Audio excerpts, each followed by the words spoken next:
Akhirnya dari pusuk bukit ketinggian 1450 mdpl saya take off.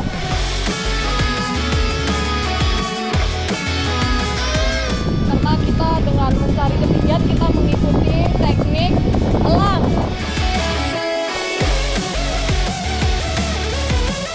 Nah, sembari jalannya ditarik, airnya harus dipukul-pukul untuk menakuti ikan supaya mereka tergiring ke dalam jalan.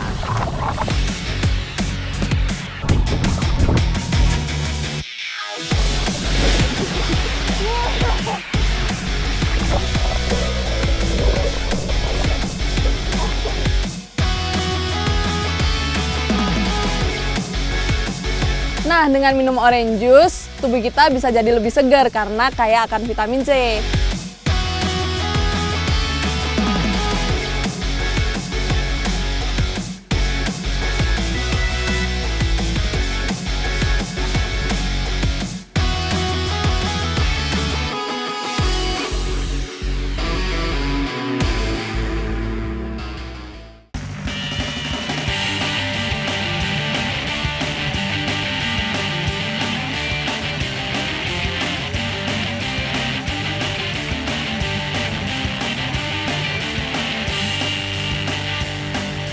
Petualangan saya tiba di Samosir, pulau vulkanik terbesar di dunia yang sekaligus berada di tengah Danau Toba, danau vulkanik terbesar di Indonesia.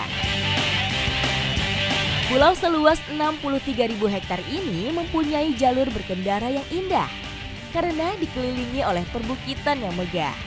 Salah satunya Bukit Cinta, perbukitan sejuk yang cocok sekali untuk camping hari ini. Melihat deretan pegunungan yang indah, membuat saya sudah tidak sabar ingin terbang di atasnya. Bersama penerbang lokal, saya akan menikmati keindahan Pulau Samosir dari ketinggian. Akhirnya sampai juga di pusuk bukit. Dari atas ini lokasinya emang keren banget sih kalau buat penerbangan. Apalagi bisa melihat keindahan danau dari atas ini luar biasa. Cuman ada satu kendala kita hari ini, yaitu rumputnya tinggi-tinggi banget. Bisa dilihat ini, rumputnya setinggi paha saya. Makanya sekarang saya sama Bang Sitomorang lagi mau nyari tempat yang pas buat gelar parasut.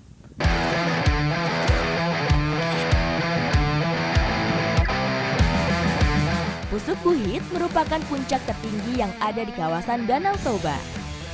Spot terbang gunung ini menjadi salah satu tempat terindah dan langka.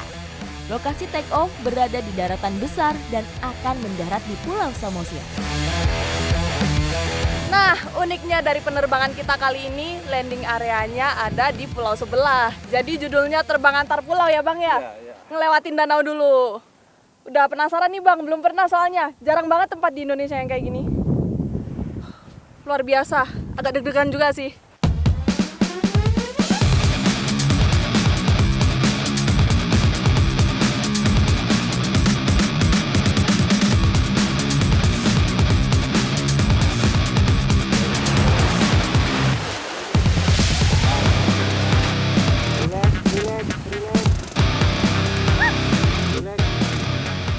Tadi itu ada, ini apa namanya, daun ya, ada daun yang nyangkut di line. Jadi meskipun posisi parasut udah sempurna di atas, tetap nggak boleh maju untuk take off karena nggak mau ambil resiko, bahaya.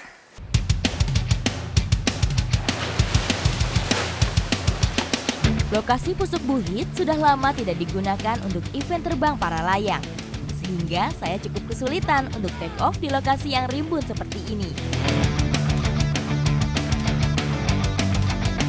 Sekarang saya mau coba lagi arah angin dari sebelah kiri belakang saya. Jadi parasutnya juga harus digelar miring melawan arah angin.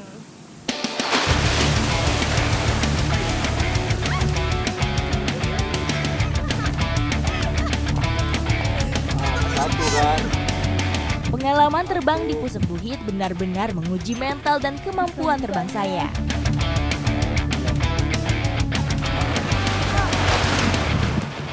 Oh, nice! Ikuti jejak saya! Jejak petualang!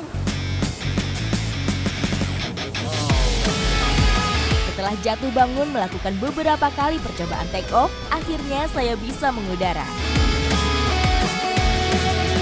Akhirnya dari Pusuk Bukit ketinggian 1450 mdpl saya take off. Akhirnya saya berhasil juga setelah menunggu sekitar kurang lebih setengah jam. Karena olahraga kita berbasis oleh alam, kita yang mengikuti alam, bukan alam yang mengikuti kita. Ini danaunya luar biasa view-nya. Terbentang luas sekali.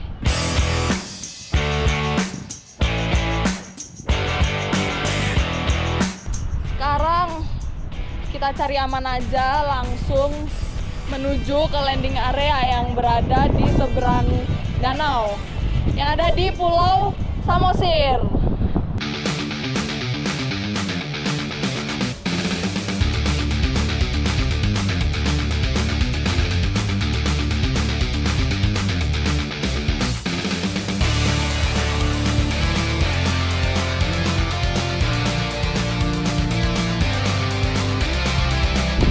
Minta tolong info arah angin di landing.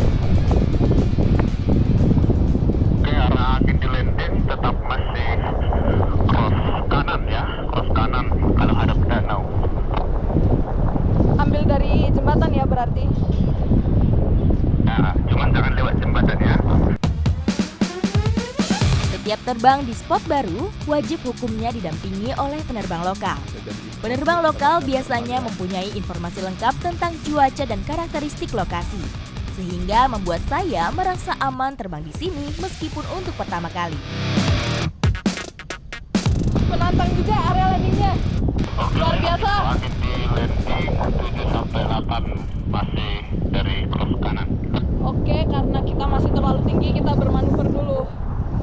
Karena kita dengan mencari ketinggian, kita mengikuti teknik elang. Karena kalau alat kita kan buatan manusia, sedangkan elang ciptaan Tuhan. Jadi pasti lebih akurat caranya.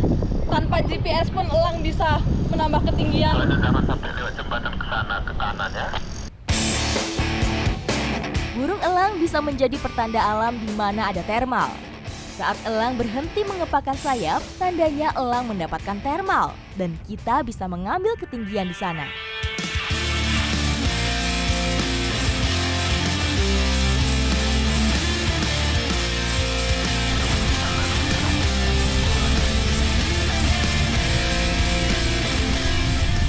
Dikit lagi. Astaga. Nggak nyampe terpal. Happy landing.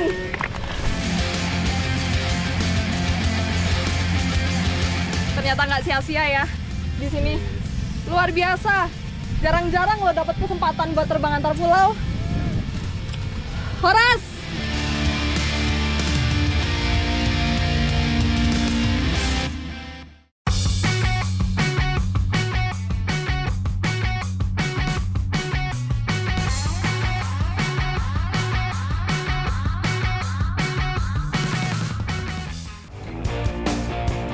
Tak salah kalau Danau Toba dan Pulau Samosir menjadi destinasi utama wisata domestik dan mancanegara.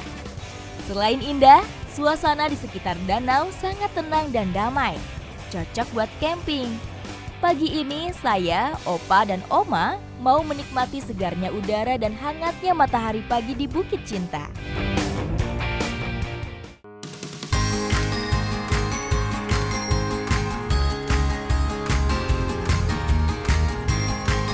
Tak hanya indah dipandang, Danau Toba menyimpan potensi bawah air yang melimpah. Nelayan-nelayan danau mempunyai banyak cara untuk menangkap ikan, salah satunya dengan mandurung.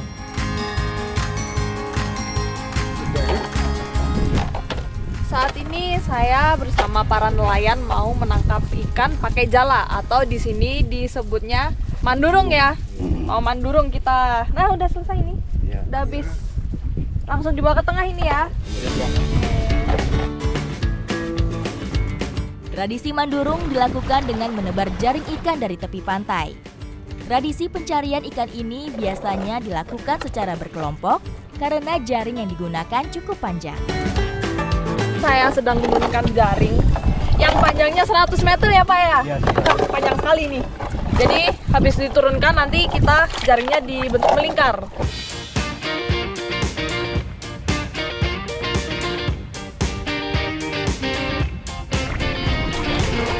Nah, sembari jalannya ditarik, airnya harus dipukul-pukul untuk menakuti ikan supaya mereka tergiring ke dalam jala.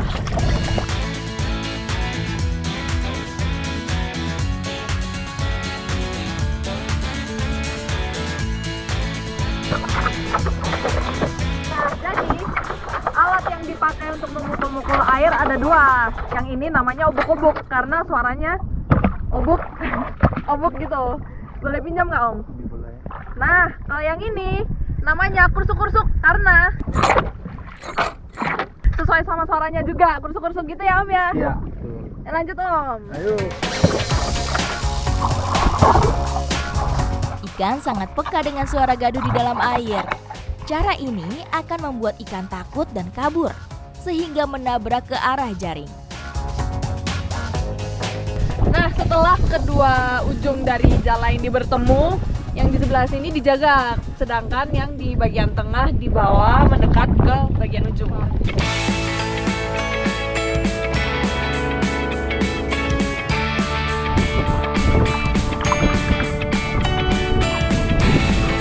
ini pukulan yang bagus.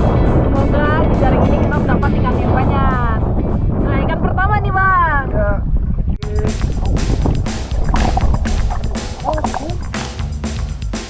Nah, ini kita ambilnya harus hati-hati ya karena ikan mujair banyak durinya. Kemudian karena masih dekat air, licin juga nanti takutnya lepas.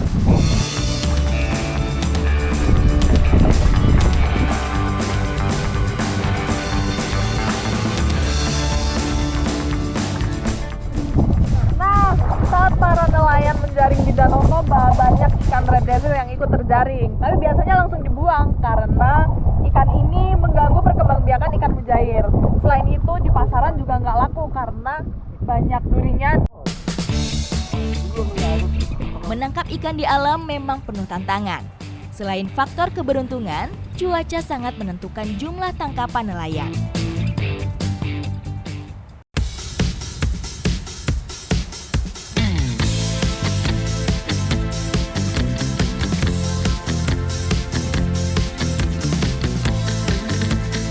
Saya dan Opa akan mengolah ikan mujair hasil tangkapan hari ini di camper van.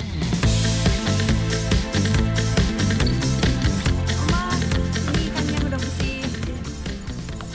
Nah, saat ini saya dan Oma Opa sedang mempersiapkan bahan untuk membuat hidangan kasamosir, ikan sorbuk. Oma, saya mau sangrai jabangnya dulu ya. Ikan sorbuk merupakan resep turun-temurun khas Samosir. Cara masaknya terbagi dua bagian, mengarsik ikan dan membuat sorbuk dari jagung. Arsik ikan menggunakan berbagai macam rempah Indonesia. Yang tidak boleh terlewatkan adalah andaliman, rempah wajib khas tanah Batak. Untuk membuat sorbuk, saya harus menumbuk jagung yang sudah disangrai. Terakhir, saring untuk mendapatkan bubuk terlembut dari jagung. Nah, ini memasaknya kita masukin dulu ikannya, bumbunya belakangan supaya bisa meresap. Karena nggak boleh dibolak-balik masaknya, gitu ya Opa? Ya. Jadi ini kita akan susun dulu Oke. ya. Nah, kita susun karena tidak dibolak-balik, kita susun yang rapi. Ya, seperti ini.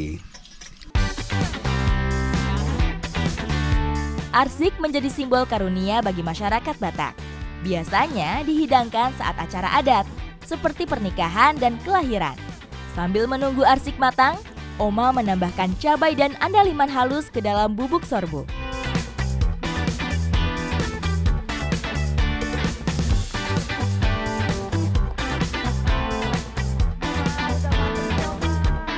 Setelah matang, taburi ikan dengan bubuk sorbuk yang sudah dicampur bumbu.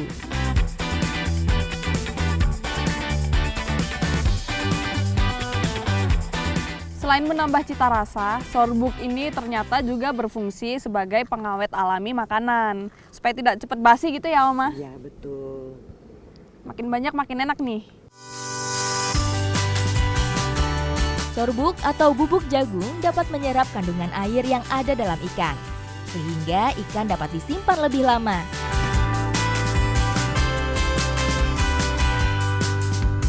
Daging ikannya lembut sekali dan pedas karena sebelum ditaburin sorbuk, dia diarsik dulu. Kemudian bumbu sorbuknya menambahkan aroma dan tekstur, jadi lebih gurih dan wangi. Ikan yang disorbuk merupakan cara pengawetan tradisional, sehingga olahan ini dulunya sering dijadikan bekal nelayan yang mencari ikan seharian. Menikmati hidangan khas Samosir ditambah view yang seindah ini tentunya menambah selera makan kita. Apalagi dimakannya bersama-sama. Rasa kekeluargaan kita semakin erat jadinya ya. Ikuti jejak saya, jejak petualang.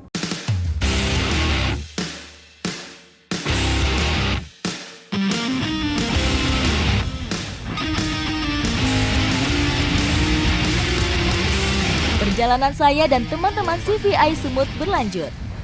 Setelah menikmati keindahan pantai Samosir, kami akan mencari spot camping lain di wilayah atas. Saat ini saya, Ariza dan Jessica sedang keliling nih nyari spot-spot cantik lainnya yang bisa dibuat camping. Ikuti jejak saya, jejak petualang.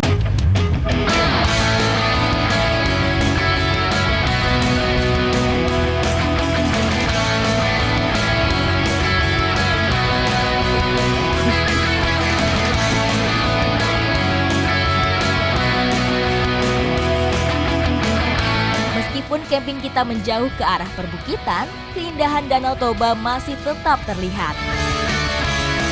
Kebetulan di danau dekat sini saya dengar-dengar ada banyak banget lobster air tawar. Nah, saya sama Om mau berangkat ke sana buat cari lobster buat makan kita nanti. Udah Om, ayo. Berangkat. Petualangan saya berlanjut. Kekayaan bawah air Danau Toba memang melimpah. Berbagai jenis biota air tawar bisa kita dapat di dalamnya. Sekarang kita lagi menuju tempat lobsternya. Lebih tepatnya perangkapnya ya, atau yang biasanya di sini disebut bubu. Lobster air tawar menjadi salah satu hasil alam andalan nelayan Samosir. Nelayan lobster biasa memasang satu rangkaian bubu dalam satu tali. Nelayan akan memeriksa bubu setelah ditinggal selama 1 malam atau lebih. Nah, uniknya masyarakat di sini kalau mancing lobster pakai ini nih, pakai kelapa. Sebenarnya lobster itu makan apa aja ya Bang ya? Cuman di sini kelapa lebih mudah buat mancing lobsternya. Lobster air tawar atau freshwater crayfish merupakan salah satu genus yang termasuk ke dalam kelompok udang tawar atau krustasea. Memiliki ukuran tubuh lebih besar dari udang air tawar lainnya. Lobster air tawar juga mempunyai warna yang indah. Ada biru kehijauan, hijau kemerahan, dan biru laut dengan bercak kemerahan. Lobster air tawar memang menyerupai lobster laut. Namun ukuran tubuhnya lebih kecil dan bentuk capitnya sangat berbeda. Woi, ada isinya Bang, ada 2 lagi. Satunya kecil tapi ya, nggak apa-apa deh. Jadi ternyata lobster di sini itu bukan hewan endemik, melainkan dia disebar pada sekitaran tahun 2000-an ya Bang ya. Cuman ternyata perkembangannya pesat banget, makanya jadi salah satu mata pencarian para nelayan di sini.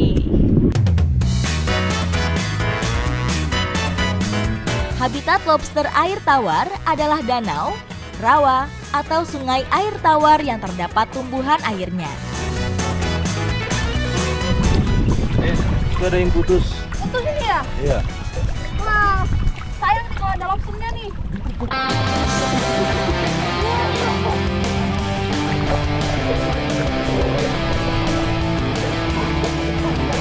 Karena cuaca cuacanya lagi hujan, jadi gelap, nggak terlalu kelihatan dalamnya, dasarnya.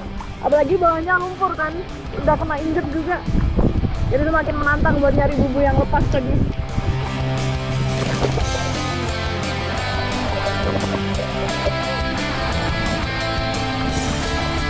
Bang, ketemu! Wah, untung aja. Isinya gede-gede lagi. Bang, balik yuk. Untung aja ketemu bumbunya. Berhubung cuacanya udah kayak gini, nggak mau balik dulu. Ikuti jejak saya, jejak petualang.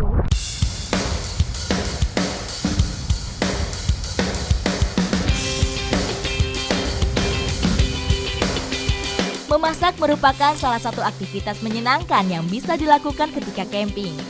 Kita bisa mencoba olahan khas daerah yang kita kunjungi.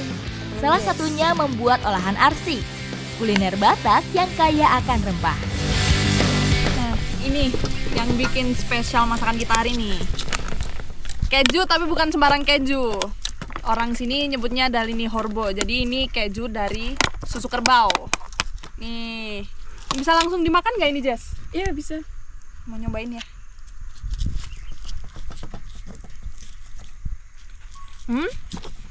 Karena dasarnya suka keju jadi enak sih.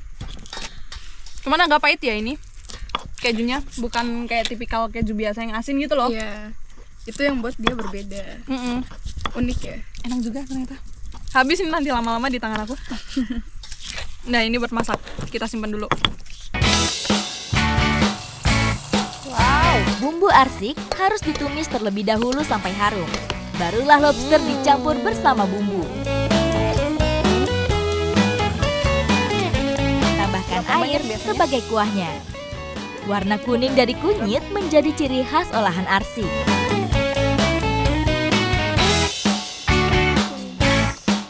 Cangkang lobster sudah berubah warna menjadi kemerahan.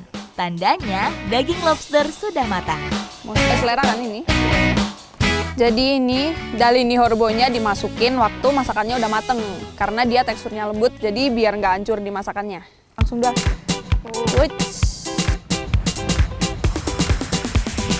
Nih, sekarang saya mau nyobain daging lobsternya. Lembut ternyata ya. Dagingnya tuh lembut terus kayak ada manis-manisnya gitu. Tapi karena kena kuahnya, jadi gurih, sedap, sama ada pedesnya. Pas nih ya, buat dingin-dingin kayak gini. Cocok kan? Jadi ketika daging lobsternya dipaduin sama dalinya, rasanya jadi cocok gitu. Jadi teksturnya dari lobster, kemudian lembutnya dari dali. Perpaduan yang pas.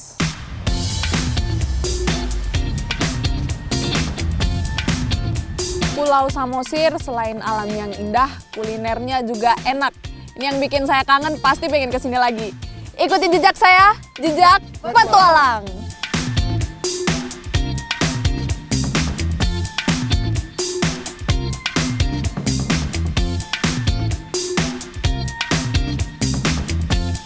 Nah, dengan minum orange juice, tubuh kita bisa jadi lebih segar karena kaya akan vitamin C.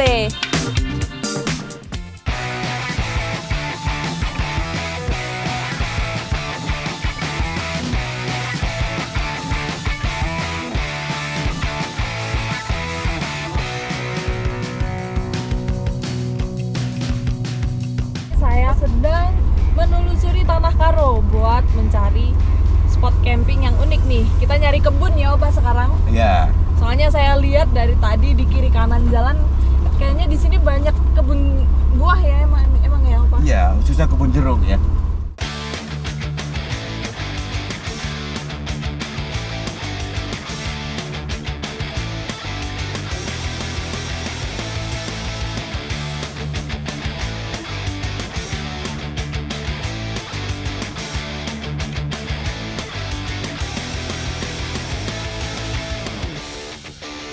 Tanah Karo dikenal sebagai lumbung buah dan sayur di Sumatera Utara. Salah satu buah unggulan khas Karo adalah jeruk manis Brastagi atau Washington Navel Orange. Terdapat sekitar 6.000 hektar kebun buah jeruk manis yang masih produktif di Tanah Karo. Kali ini saya bersama teman-teman Campervan Indonesia Sumatera Utara dan kita mau ikut panen jeruk. Ikuti jejak saya, jejak petualang. Pohon jeruk manis Brastagi dapat tumbuh maksimal di daerah perbukitan dengan ketinggian hingga 1000 meter di atas permukaan laut. Jeruk manis Brastagi berukuran sedang dengan warna kuning yang menyegarkan. Permukaan kulit buahnya juga lebih halus dan mengkilap jika dibandingkan dengan jenis jeruk lainnya. Jeruk yang kita panen sekarang namanya jeruk manis, tetapi kalau di luar lebih dikenal dengan jeruk Brastagi. Dalam 1 tahun di sini bisa panen sebanyak 3-4 kali. Setelah bagian luar pohon selesai dipanen, saya harus memanjat untuk menjangkau buah jeruk di bagian atas dan dalam pohonnya. Meskipun kecil, batang tanaman jeruk ini mampu menopang berat tubuh saya. Nah, cara memanen jeruknya itu harus diputar pas di tangkainya ini. Jadi supaya kulitnya tidak terbuka dan lebih awet. Jadi nggak cepet busuk. Nah, kemudian kita juga harus berhati-hati karena ternyata di pohon jeruk ini banyak durinya. Besar-besar juga durinya ya.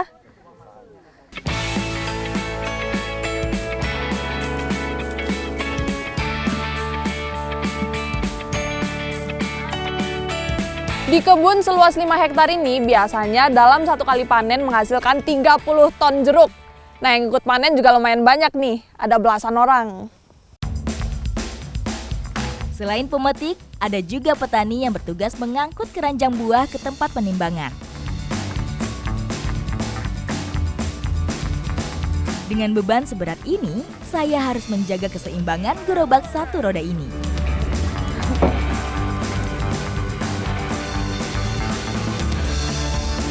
Jadi setiap selesai panen sebelum diantar lagi, jeruknya ini ditimbang dulu, harus rata 55 kilo. Kalau lebih kayak tadi harus dikurangin, sebaliknya kalau kurang harus ditambahin.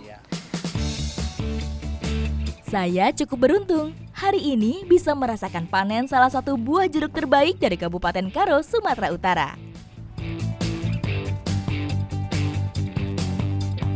Pas banget nih, siang-siang habis kegiatan berat kan, kita mau buat OJ, orange juice. Selain dimakan langsung, jeruk manis Brastagi juga cocok dibuat minuman menyegarkan penghilang dahaga.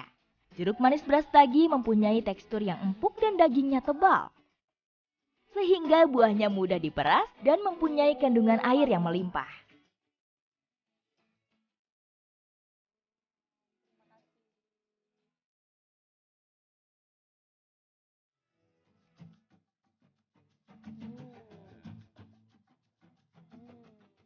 Camper van identik dengan kegiatan outdoor, makanya kita butuh kondisi tubuh yang prima. Nah, dengan minum orange juice, tubuh kita bisa jadi lebih segar karena kaya akan vitamin C, iya kan? Ikuti jejak saya, jejak petualang.